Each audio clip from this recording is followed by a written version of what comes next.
Spiderman படத்தோட டைரக்டரான Dustin Daniel கிரெடன் சொல்றாரு, வரப்போற ஸ்பைடர்மேன் பிராண்ட் நியூ டே மூவில பீட்டர் பார்க்கர் கிட்ட ஒரு புதிய ஏஐ அசிஸ்டன்ட் வரப்போகுதாம். அதோட பேரு ஈவின்னு அபிஷியலா சொல்லிட்டாரு.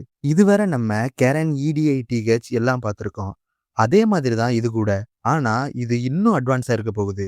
இதோட வேலை என்னன்னா, எனிமி எப்படி மூவ் ஆகுறாங்க, எங்க வீக்னஸ் பாயிண்ட் இருக்கு, இதையெல்லாம் அனலைஸ் பண்ணி எந்த நேரத்துல எப்படி அட்டாக் பண்றதுங்கிறத பீட்டருக்கு கைட் பண்ணும்.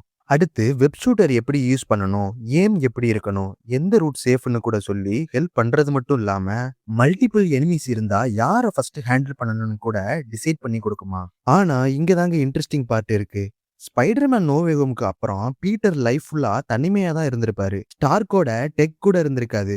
அப்படி இருக்கும்போது எப்படி இவ்வளோ அட்வான்ஸான ஏஐ உருவாக்கியிருக்க முடியும்? ஸோ இதை பீட்டர் தனியாவே உருவாக்கியிருக்காரா, இல்லைன்னா யாராவது ஹெல்ப் பண்ணியிருக்காங்களா? எனக்கு தெரிஞ்சு பீட்டர் ஸ்டார்ட் பண்ணியிருக்கலாம். ஆனா ஃபுல் சிஸ்டம் கம்ப்ளீட் பண்றதுக்கு பின்னாடி யாரோ ஹெல்ப் பண்ண வாய்ப்பு இருக்கு. ஸோ நீங்க யாரா இருக்குன்னு நினைக்கிறீங்க? அவங்கள கமெண்ட்ல சொல்லுங்க.